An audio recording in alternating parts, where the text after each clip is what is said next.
नमस्कार दोस्तों, मैं हूँ राज शर्मा और आप देख रहे हैं हाईवे नाइट। तो चलिए दोस्तों, आज की कहानी के सफ़र पर।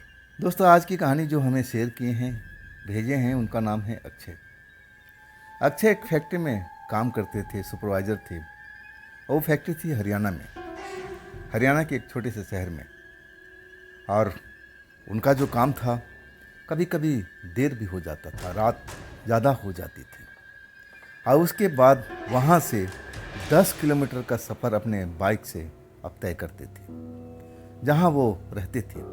लेकिन अभी कुछ दिन पहले ही अब अक्षय जी ने अपना घर चेंज किया था। एक नए घर में आए थे, अकेले रहते थे, अभी शादी ब्याह हुआ नहीं था और अभी बस अपना पैसा कमाने में लगे हुए थे। घर परिवार का सारी जिम्मेदारी उनके ऊपर में थी, तो अपनी जिम्मेवारी को अब वो खूब निभा रहे थे।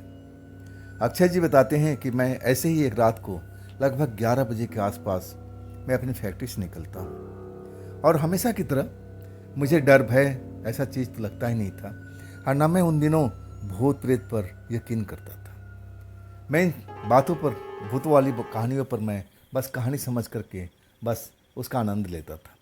अब मुझे ये नहीं लगता था कि भूत प्रेत से कभी आमना सामना भी हो सकता है। उस रात में 11 बजे के आसपास अपनी फैक्ट्री से निकलता हूँ और फिर अपने 10 किलोमीटर का सफ़र तय करता हूँ। लेकिन बीच रास्ते में मैं थोड़ा स्मोकिंग करता था। लगने लगा कि हाँ, खुमारी आ रही, नींद की आ रही है, कहीं मामला ख़राब ना हो जाए। चलते हुए नींद आना ठीक नहीं है। हाँ, मैं अपने बाइक रोक देता हूँ। लेकिन मुझे ये जानकारी नहीं थी उस वक्त में कि जहाँ मैंने बाइक रोका था वहाँ पर आसपास में शमशान भी है, कब्रिस्तान भी है। मैं बिल्कुल अब इन चीज़ों से अनजान था। रोक देता हूँ। रोकने के बाद मैं सबसे बड़ी गलती ये करता हूँ कि जिधर शमशान था उधर जाके बाथरूम करता हूँ, और उसके बाद मैं सिगरेट सुलगाता हूँ, सिगरेट का कस लगाता हूँ, आनंद लेता हूँ, और फिर अपनी बाइक पर आ जाता हूँ। और जैसे ही बाइक स्टार्ट करता हूँ ना, और चलने के होता हूँ, तो सामने में जैसे कुछ हलचल सी दिखाई देती है। और जो मैं देखता हूँ ना, मुझे यकीन नहीं होता है। मुझे वाकई में उस वक़्त में यकीन नहीं हुआ कि जो मैं देख रहा हूँ वो सच है या मेरा मन का भ्रम है। मैं देख रहा हूँ एक औरत घूंघट काढ़े हुए और सामने की रोड से भागती हुई नज़र आ रही है।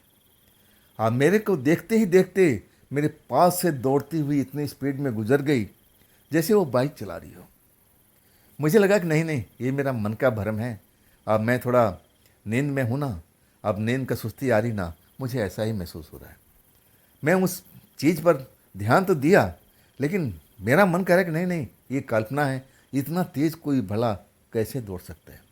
और वो भी घूंघट काढ़े हुए, जैसे दुल्हन है कोई, और वो तेज़ भागती हुई मेरे बाइक के पास से सर से गुजर गई। आज जब मैं पीछे मुड़कर देखता हूँ ना, तो कहीं उसका अता पता नहीं था। मुझे लगने लगा कि मेरे मन का भ्रम है, छोड़ो ना, इसमें कौन पड़ता है। मैं अपने बाइक स्टार्ट करके अपने घर की तरफ चल देता हूँ।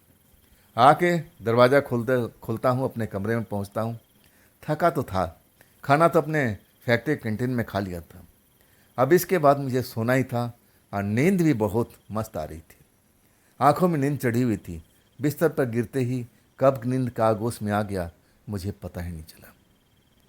जब मुझे कुछ अनुभव होता है कि मेरे बगल में कुछ है, कोई मुझे पकड़ने की कोशिश कर रहा है, मेरे बालों से खेलने की कोशिश कर रहा है, तब मेरी आँख खुलती है। और जो मैं देखता हूँ ना, समझ में नहीं आता है कि ये कोई मेरा सपना है, मेरा मन का वहम है, या फिर हकीकत में जो मैं देख रहा हूँ क्या वो सच है। वही देखता हूँ कि वैसे ही कपड़े जो दुल्हन जैसे पहन रखी थी, घूंघट काढ़े हुए, और मेरे बगल में लेटी हुई है। वाकई में मैं डर जाता हूँ, खौफ में भर जाता हूँ, और जैसे ही चिल्लाने की कोशिश करता हूँ, वो जो औरत है मेरे को अब होठों पर उंगली रख देती है। अब बस उसका घूंघट उस टाइम अब अपने आप को उघाड़ देती है। अब घूंघट बिल्कुल हट चुका है, और जब मैं उसकी सुंदरता देखता हूँ ना, तो मैं उसमें भटक जाता हूँ। ऐसा लगता है कि मैं तो सपने में हूँ, सपने की दुनिया में हूँ। ये सपने का आनंद है और कुछ नहीं है। जब मेरी आँख खुलेगी तो सब कुछ खत्म हो जाएगा। ये डर जो था ना, सपने के अंदर में मुझे महसूस हुआ था। ऐसा लग रहा कि नहीं, ये सच तो हो ही नहीं सकता है, ये सपना ही है। और आखिरकार वो मुझसे अब बात करने लगती है। अब मैं उसकी बात का जवाब भी देता हूँ, लगता है ये सपना है, और सपना में होता क्या है, नींद खुलेगी सब खत्म है। और तब मुझसे कहती है तुम्हारी शादी नहीं हुई। और तब मैं जवाब देता हूँ कि नहीं, अभी नहीं। तुम्हारा हुआ? और तब कहती है कि हुआ भी और नहीं भी हुआ। मैं कहने लगा कि ऐसा कैसे हो सकता है।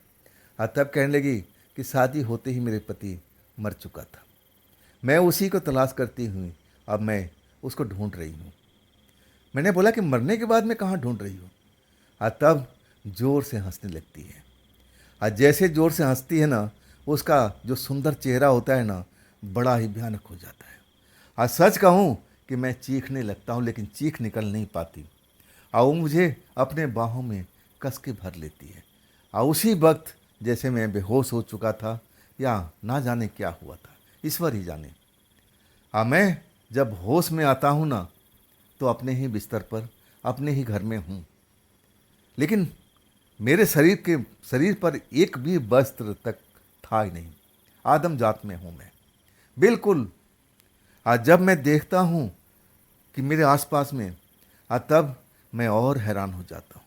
मैं देखता हूँ वहाँ पर जैसे और चूड़ियाँ पहनती है, उस चूड़ियों के अब टुकड़े मुझे अपने पलंग पर, अपने बिस्तर पर दिखाई देते हैं। वाकई में सुबह हो चुका था, लेकिन इतना डरावना अनुभव था रात का।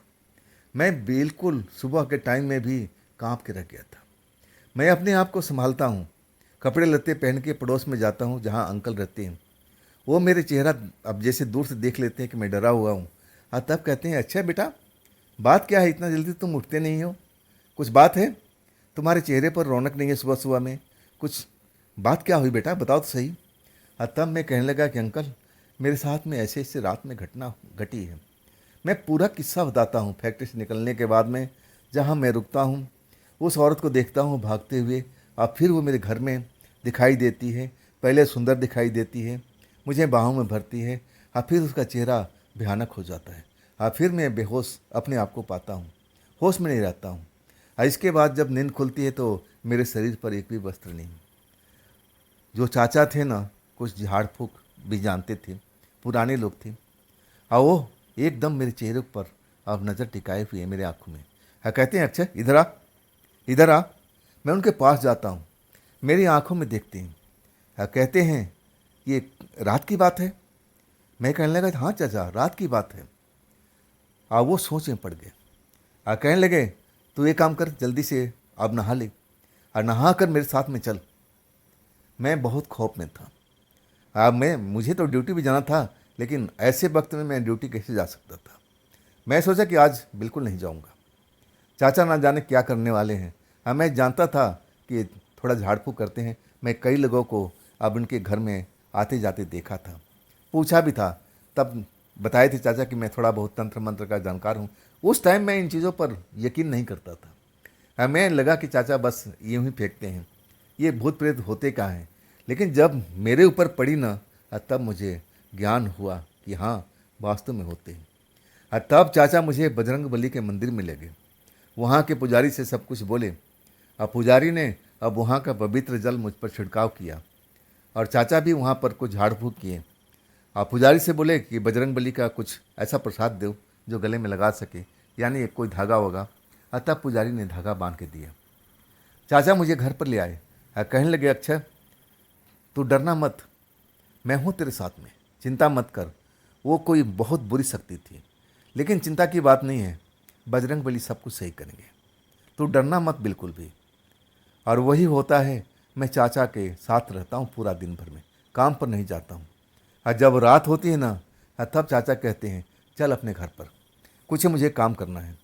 और फिर अपना वो पिटारा लेके आए थे, वो पूरा अपना तंत्र मंत्र का सामान मेरे घर में पवित्र करते हैं, पूरा घर को दीपक जलाते हैं, गंगा जल छिड़कते हैं मेरे बिस्तर पर भी। और तब कहते हैं कि अच्छे अब डरने की आवश्यकता नहीं है, अगर रात में तुझे कुछ हो तो मुझे ज़रूर आवाज़ देना या भाग के आ जाना, मेरा दरवाज़ा तेरे लिए खुला ही रहेगा।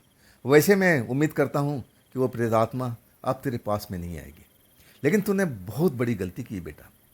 तुम्हें उस शमशान के साइड में पेशाब नहीं करना चाहिए था, वहाँ पर तो मुझे रात को रुकना भी नहीं चाहिए था। तो हम सबसे बड़ा गलती की है। तब मुझे एहसास हुआ कि चाचा जो कह रहे हैं बिल्कुल सही था। हाँ, उसके बाद वो प्रेतात्मा मेरे घर के अंदर में कभी भी नहीं दिखाई दी। और उसके 6 महीने के बाद मैं दूसरा घर बदल लिया था। लेकिन उस चाचा से आज भी, अब तो नहीं है, लेकिन कुछ दिनों तक उनके साथ मेरा अच्छे ताल्लुकात रहा।